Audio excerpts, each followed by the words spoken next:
What's the meaning of crier?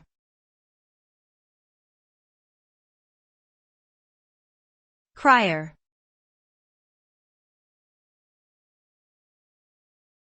Crier.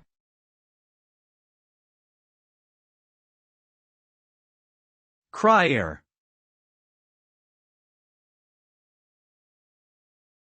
Crier.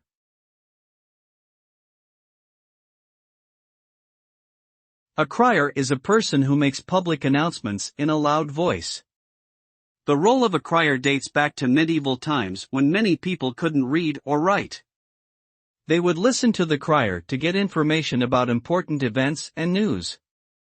The crier would often wear a distinctive uniform and carry a bell or horn to attract attention.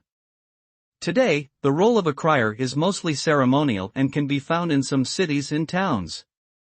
They may announce events like parades or festivals, or make official proclamations on behalf of the local government.